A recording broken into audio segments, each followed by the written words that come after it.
Good morning everyone. जैसा कि मैं पहले भी क्लास ले चुका हूँ, आप सबों को मदर टेरेसा यूट्यूब चैनल की ओर से सबका स्वागत करता हूँ। और आज जो मैं पढ़ाने जा रहा हूँ वह टेंस है, जिसको हम लोग काल भी कहते हैं।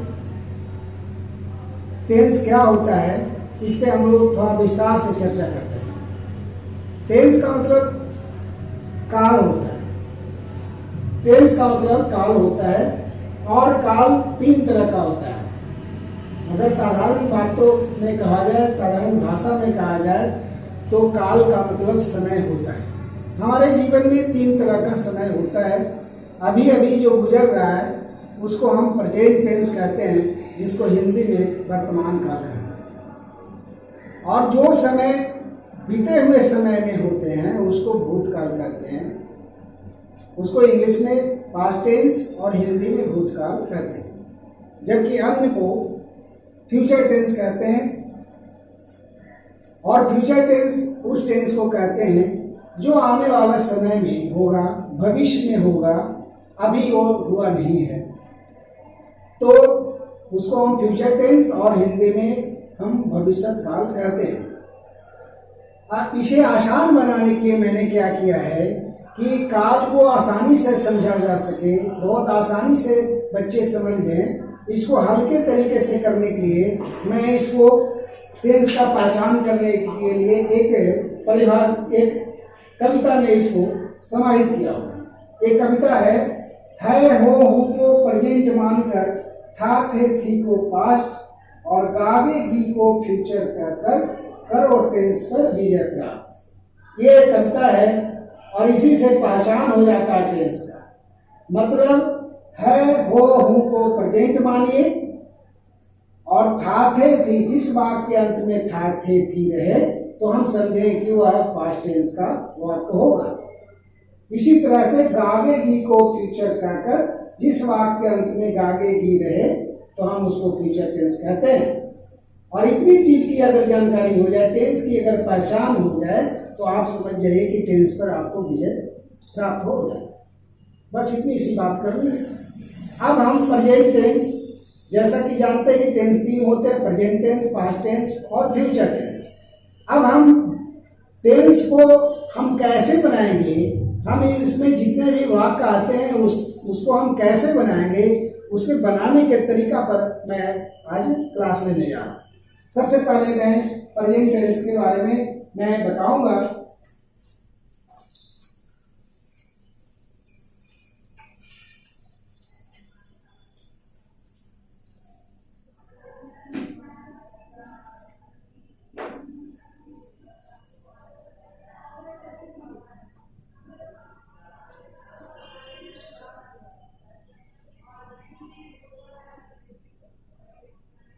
प्रेजेंट टेंस मतलब वर्तमान काल। तो इसके बनाने के तरीका पर मैं फोकस करने जा रहा हूँ। लेकिन जरूरी है कि किसी भी टेंस को बनाने के लिए सबसे पहले हमें वर्ब के रूपों की जानकारी होना बहुत जरूरी है। जैसे कई बच्चे कंफ्यूज होते हैं कि V1 क्या होता है, V2 क्या होता है, V3 क्या होता है, V4 क्या होता है और V5 क्या होता है। इसमें ज्यादातर लोग कंफ्यूज कर जाते हैं। तो V1 का मतलब यहाँ होता है कि मूल रूप जो वर्ब का होता है उसको हम V1 कहते हैं। उसके बाद जो दूसरा रूप होता है गो के बाद वेंट, उसके बाद वर्ब में गोन,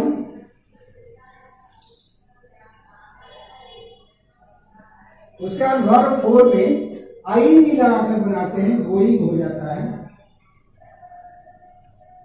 और 5 में गो में हम एस लगा देते हैं तो गोज बन जाता है। अगर इस चीज पे आपको पकड़ बन जाता है तो टेंस सीखना बहुत आसान हो जाता है। तो आज हम प्रेजेंट टेंस के बारे में जानकारी दे रहे हैं।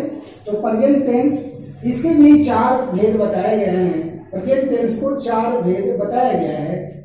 इसको हम इस प्रकार लिखते हैं।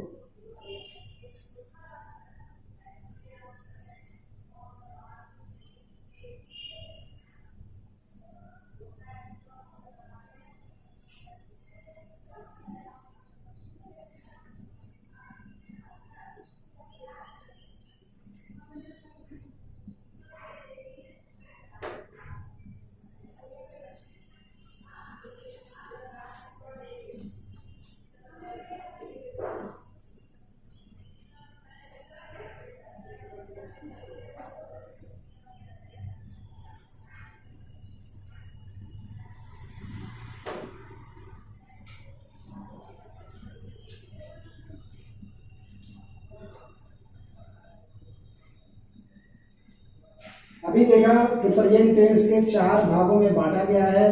पहला है प्रेजेंट इंडेफिनिट, दूसरा प्रेजेंट कंटिन्यूअस, तीसरा प्रेजेंट परफेक्ट और चौथा जो है प्रेजेंट परफेक्ट कंटिन्यूअस। तो प्रेजेंट टेंस का पहला पहचान था कि जिसके अंत में है, हो, हूं, रहे, उसको हम जो है प्रेजेंट टेंस का वाक्य मानते हैं। उसी तरह से सभी के अंत में है रहेगा, लेकिन इसमें भी कुछ फर्क है कि अगर प्रेजेंट टेंस का हम भाग किसको समझेंगे, इसको पहचानने का तरीका है कि इसमें ता है लगा हुआ रहेगा। ता है लगा हुआ रहेगा, ता है, ती है, ते हैं वाली वाक्य अगर रहे तो हम समझते हैं कि वह प्रेजेंट इंडेफिनिट वाला वाक्य है। दूसरा, हम कंटिन्यूअस को कैसे पहचानेंगे कि वो कंटिन्यूअस का वाक्य है? तो इसमें रहता है रहा है, रही हूं, रहे हैं, अगर लगा हुआ रहे जिस वाक्य के अंत में तो हम समझते हैं कि प्रेजेंट कंटिन्यूअस वाला वो वाक्य है। आगे देखते हैं प्रेजेंट परफेक्ट में इसमें पहचानने का क्या तरीका है? तो इसमें लगा हुआ रहता है चुका है, इसमें चुका है लगा हुआ रहता है।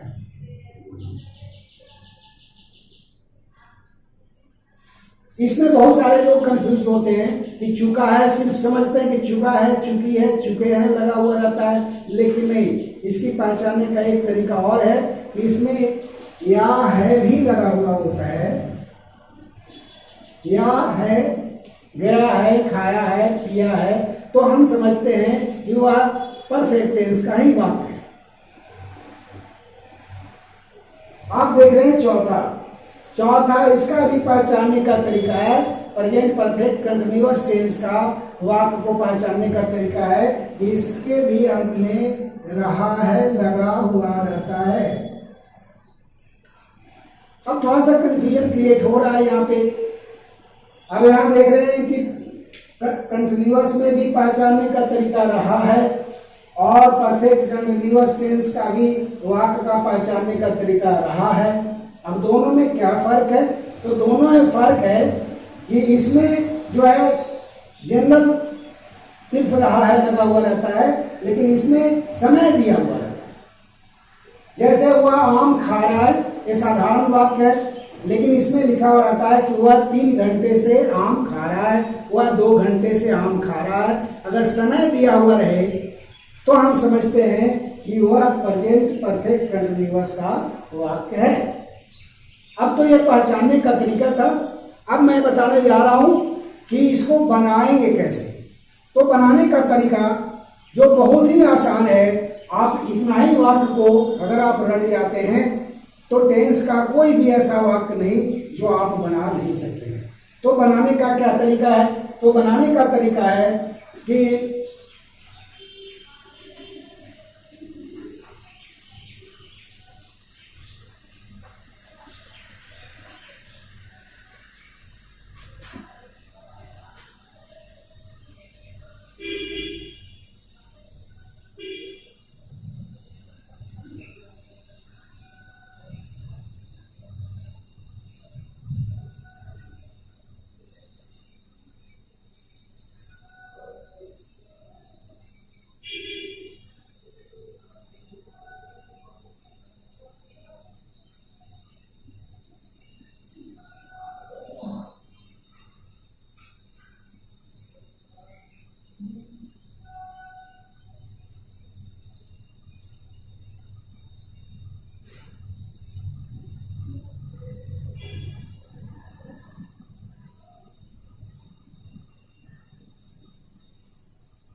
इसका पहचानने का तरीका था ता है लगा हुआ, इसका रहा है लगा हुआ,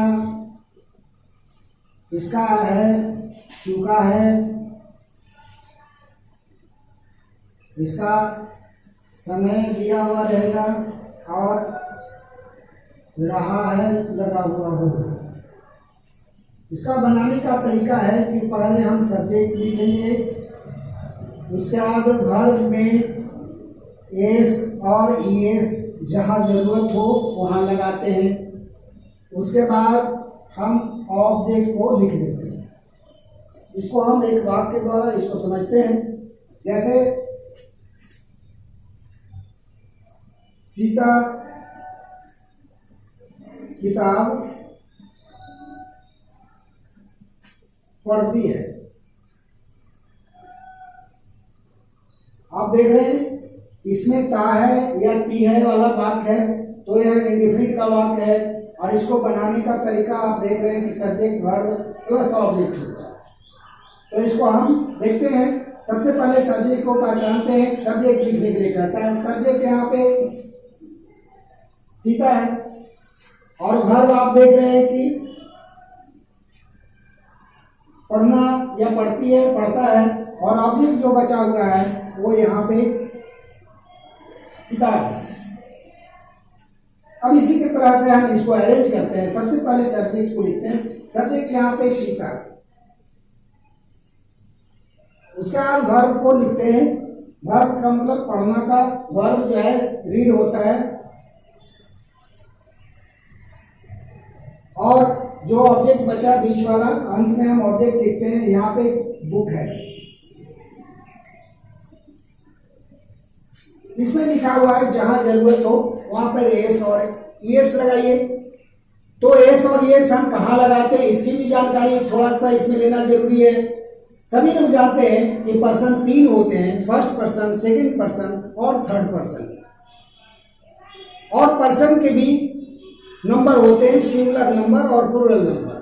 थर्ड पर्सन जहां हो, थर्ड पर्सन का सिंगुलर नंबर, वहां पे हम एस और ईएस लगाते हैं। थर्ड पर्सन का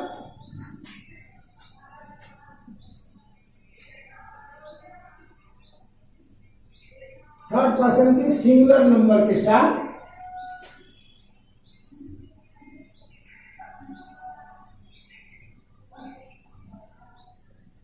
नंबर या नाउन का सिंगुलर नंबर।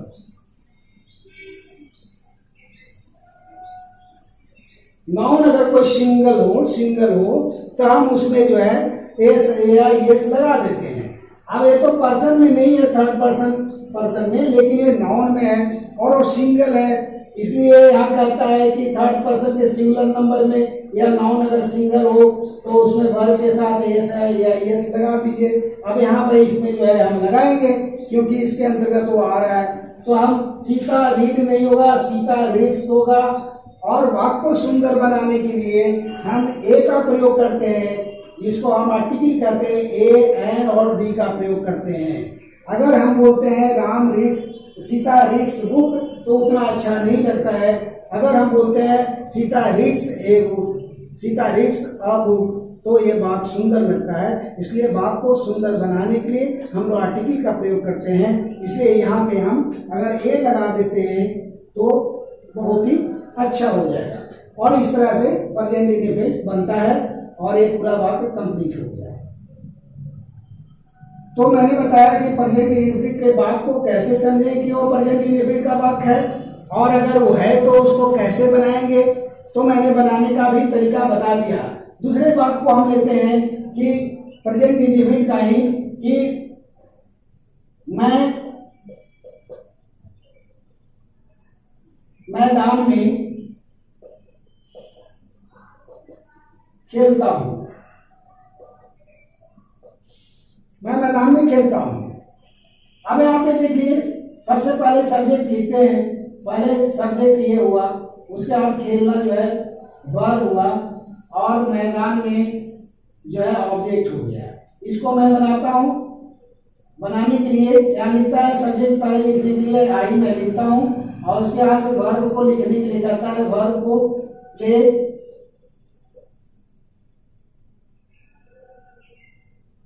और उसके बाद मैदान में इन द फील्ड। इस तरह से I play in the field ये बनता है।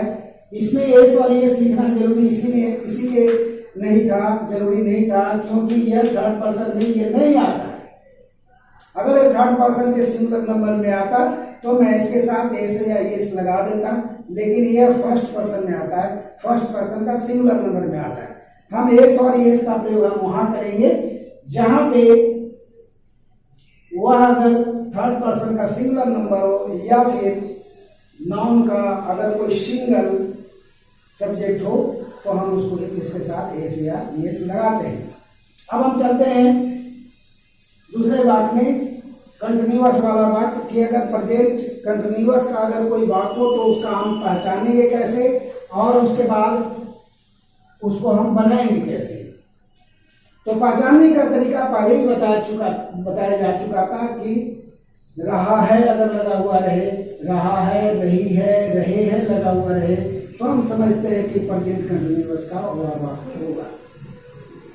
अब इसको बनाने का तरीका हम पहले इसमें लिखते हैं सब्जेक्ट प्लस इज या आर और फिर वर्ब फोर लिखते हैं और उसके बाद ऑब्जेक्ट का प्रयोग करते हैं। वर्ब फोर में मैंने पहले ही बताया कि वर्ब फोर जिसमें आईएनजी लगे, वर्ब फोर हम आईएनजी लगा करके करते हैं। वर्ब में आईएनजी अगर लगा देते हैं तो आप जो है वर्ब फोर बन जाता है, इसलिए यहाँ पे मैंने वर्ब फोर लिखा। एक वाक्य मैं लेता हूं,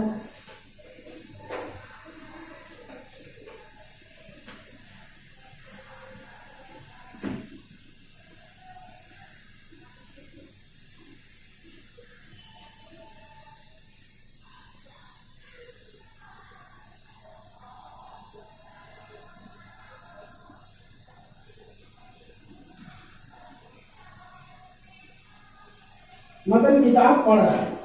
आप यहाँ देखते हैं कि रहा है वाला वाक्य है, तो निश्चित रूप से यह जो है प्रेजेंट कंटिन्यूअस वाला वाक्य है।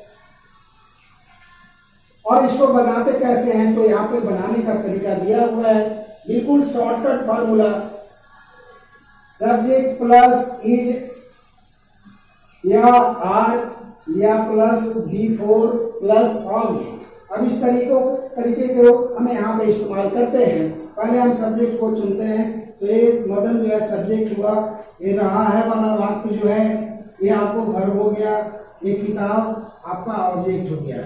इसमें कहता है कि पहले सब्जेक्ट को लिख दिए, तो सब्जेक्ट को मैं लिख दिया मदन।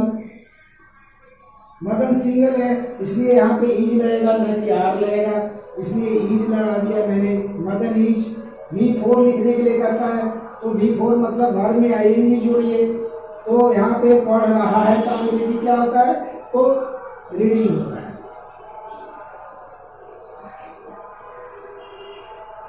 मदन इज रीडिंग और किताब पढ़ रहा है, ऑब्जेक्ट अंत में लिखेंगे आप। Madan is reading a book. ये इस तरह से कंटिन्यूअस वाले भाग का ट्रांसलेशन कंप्लीट हो गया। इसमें हम देखते हैं अब आगे की बात। आगे की बात है आपको perfect tense, present perfect tense. इसमें लिखा हुआ है कि चुका है लगा हुआ होता है, लेकिन कभी कभी इसमें ज्यादा कंफ्यूजन होता है। इसमें कहीं कहीं या है भी लगा हुआ रहता है, जैसे मैंने घर गया है, मैंने आम खाया है, मैंने अपना काम समाप्त कर लिया है। अगर इस तरह की बात भी रहता है तब हम उसको प्रेजेंट परफेक्ट टेंस का ही वाक्य मानते हैं। तो इस तरह से मैंने देखा कि चुका है लगा हुआ रहे या फिर या है लगा हुआ रहे, तो हम उसको प्रेजेंट परफेक्ट टेंस का वाक्य समझेंगे। और उसको बनाने का तरीका है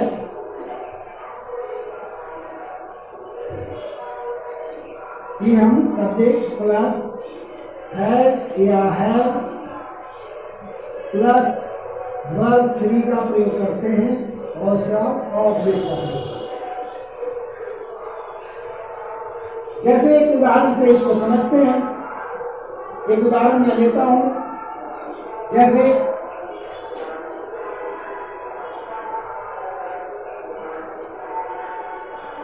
मैंने आम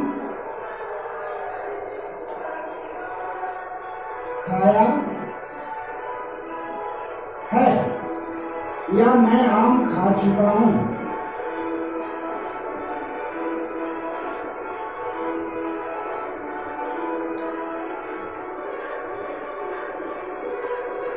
ये दोनों बात को देखने पे पता चलता है कि दोनों में एक ही तरह का काम हो रहा है। मैंने आम खाया या मैं आम खा चुका हूँ, दोनों का मतलब सेम होता है।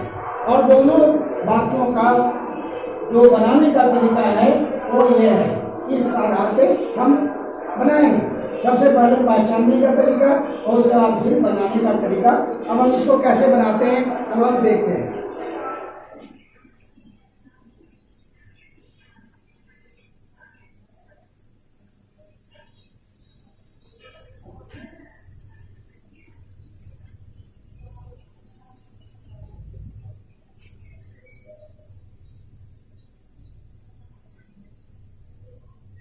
मैं आम खा चुका हूं। अब इस पे कहता है कि सबसे पहले सब्जेक्ट रखिए। सब्जेक्ट मैं यहाँ पे सब्जेक्ट है। उसके बाद वर्ब को चुनते हैं। वर्ब यहाँ पे खाना, खा चुका हूँ वर्ब है। उसके बाद फिर ऑब्जेक्ट, आम यहाँ पे ऑब्जेक्ट है। इसको बनाने का तरीका है कि पहले सब्जेक्ट को लिखी, तो मैंने सब्जेक्ट लिखा आई। उसके बाद आई के साथ हैज या हैव का प्रयोग करना है। तो आप जानते हैं कि आई के साथ हैव का प्रयोग होता है। उसके बाद वर्ब 3 खाना का आप जानते हैं ईट, एट, ईटेन होता है। ईट, एट और ईटेन। तो मैंने वर्ब 3 का प्रयोग किया। उसके बाद ऑब्जेक्ट लिखने के लिए कहता है कि आप ऑब्जेक्ट लिख दीजिए। इसमें ऑब्जेक्ट आम है, तो आई ईट मैंगो या आई ईट ए मैंगो आप ऐसा लिखेंगे, क्योंकि ये यहाँ पे आर्टिकल का प्रयोग मैंने किया और आर्टिकल का प्रयोग करने से बात की सुंदरता बढ़ती है, इसलिए मैंने लिखा I have eaten a mango. तो इस तरह से प्रेजेंट परफेक्ट टेंस बनाने का जो तरीका है वो भी समाप्त हो गया। अब मैं लास्ट में चलता हूं। जो प्रेजेंट टेंस का ये सबसे लास्ट भेद है, प्रेजेंट परफेक्ट कंटिन्यूअस। अब प्रेजेंट परफेक्ट कंटिन्यूअस को हम कैसे पहचानेंगे, उसको कैसे बनाएंगे, थोड़ा सा हम समझते हैं। इससे पहले थोड़ा मैं जानना चाहता हूं कि हैज का प्रयोग कहाँ करते हैं और हैव का प्रयोग कहाँ करते हैं, क्योंकि यहाँ पे आपने देखा परफेक्ट में आया कि हैज या हैव का प्रयोग करने के लिए हैज कहाँ करेंगे और हैव कहाँ करेंगे। तो हैज का प्रयोग हम करते हैं थर्ड पर्सन के सिंगुलर नंबर के साथ। थर्ड पर्सन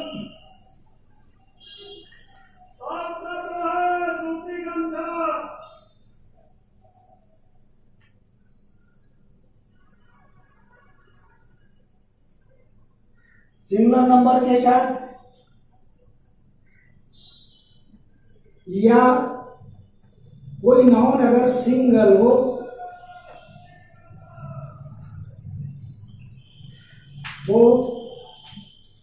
तो हैज का प्रयोग करते हैं।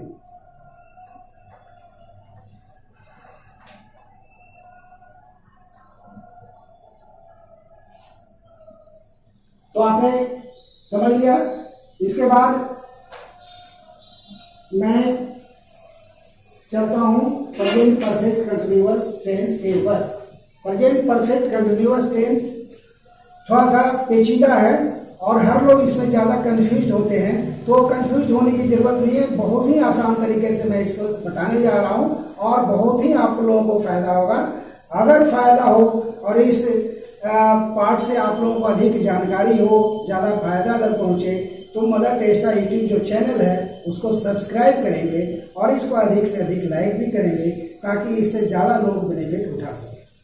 मैं अंत में यहाँ पे परफेक्ट कंटिन्यूअस का मैं बताने जा रहा हूँ। इसमें तरीका है कि सब्जेक्ट का प्रयोग करते हैं, उसके बाद हैज बीन, इसके बाद हैव बीन, उसके बाद वर्ब 4 का प्रयोग करते हैं, उसके बाद ऑब्जेक्ट प्लस फॉर या सिंस का प्रयोग करते हैं, और उसके बाद टाइम का प्रयोग करते हैं। सबसे पहले सब्जेक्ट, उसके बाद हैज बीन या हैव बीन का प्रयोग, उसके बाद वर्ब फोर का प्रयोग, उसके बाद ऑब्जेक्ट का, उसके बाद फॉर या सिंस, और उसके बाद प्लस टाइम का प्रयोग करते हैं। ये बनाने का तरीका है, बनाने का सूत्र है। तो हम कैसे एक वाक्य को लेकर के चलते हैं कि शिक्षक ने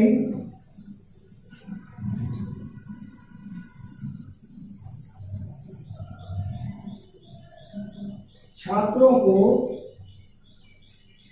2 घंटे से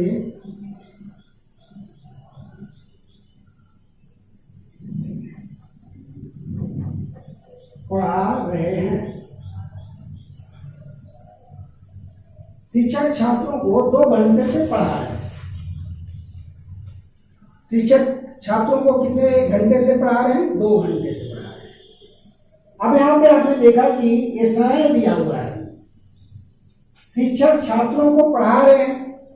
अगर ऐसा रहता तो ये कंटिन्यूअस वाली बात होती, लेकिन इसमें समय दिया हुआ है। इसमें कहा जा रहा है कि शिक्षक छात्रों को 2 घंटे से पढ़ा रहे हैं। यहाँ पे 2 घंटे बहुत महत्वपूर्ण है, समय दिया हुआ है। अगर समय दिया हुआ रहे तो उसका बनाने का तरीका यह है, और इस आधार पर इस बात को हम बनाएंगे।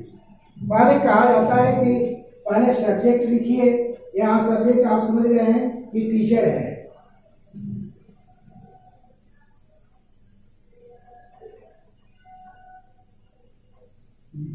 टीचर छात्रों को पढ़ा रहे हैं। यहाँ हैज बीन या हैव बीन का प्रयोग है। सब्जेक्ट के जस्ट तुरंत बाद हैज बीन या हैव बीन का प्रयोग किया जाता है। तो इसके साथ भी टीचर आप देख रहे हैं कि सिंगल है। अगर सिंगल है तो हैज बीन का प्रयोग करेंगे, अगर प्लूरल होता तो हैव बीन का प्रयोग हम करते, लेकिन हम हैज बीन का प्रयोग करते हैं। The teacher has been, the teacher has been. उसके बाद वर्ब फोर, कोई भी वर्ब में आईएनजी लगा देने से वो वर्ब फोर बन जाता है। तो हम यहाँ पे क्या करते हैं? The teacher has been teaching.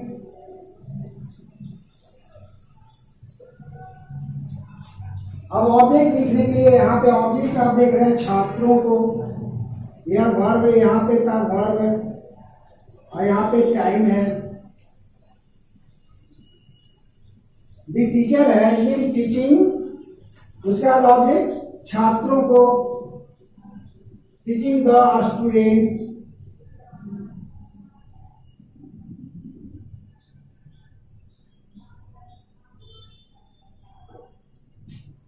The teacher has been teaching the students।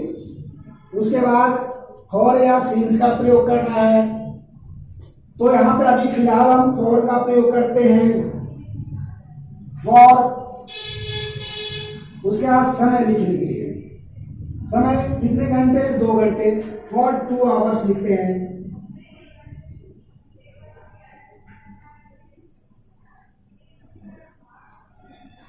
तो ये जो है वाक्य सबसे अंत वाला वाक्य था, प्रेजेंट परफेक्ट कंटिन्यूअस वाला वाक्य था। उसको पहचानने का तरीका भी मैंने बताया, और उसको बनाने का तरीका भी मैंने बताया। अब यहाँ पे थोड़ा सा समझना है कि फॉर ही क्यों लगाया, यहाँ पे मैंने सिंस क्यों नहीं लगाया। तो यहाँ पे थोड़ा ये समझना है कि जब डिफिनिट समय आता है तो डिफिनिट समय के लिए सिंस का प्रयोग होता है, और जहाँ इनडिफिनिट समय का प्रयोग होता है तो हम वहां पे जो है फॉर का प्रयोग करते हैं। अब डिफिनिट कैसे? डिफिनिट को समझने के लिए जरूरी है कि मैं दिल्ली में 1985 से रह रहा हूं। मैं दिल्ली में 1985 से रह रहा हूं। यहाँ पे 85 लिखा हुआ है। 1985 से मैं दिल्ली में रह रहा हूं, तो 1985 जो है डिफिनिट समय है। तो हम यहाँ पे सिंस का प्रयोग करेंगे। अब 85 से अभी तक गिन लीजिए कि कितने साल हुए और कितने देर हुए, तो ये डिफिनिट पता चलता है। अब जैसे मैं 4 बजे से पढ़ रहा हूँ, मैं 4 बजे से किताब पढ़ रहा हूँ, या फिर मैं सुबह 6 बजे से किताब पढ़ रहा हूँ। 6 बजे जो है ये डिफिनिट है, 1987 डिफिनिट है, सोमवार से डिफिनिट है, जनवरी से डिफिनिट है। अगर इस तरह का अगर वाक्य हो तो उसमें हम सिंस का प्रयोग करते हैं। अगर उस तरह का नहीं हो तो इसके अलावे वाले वाक्यों में हम लोग जो है फॉर का प्रयोग कर देते हैं। और इस तरह से आज प्रेजेंट टेंस का जो चैप्टर है वो समाप्त हुआ। मैं उम्मीद करता हूँ, मुझे पूरा भरोसा है कि ये चैप्टर निश्चित रूप से आप लोगों को अच्छा लगा होगा। बहुत बहुत धन्यवाद।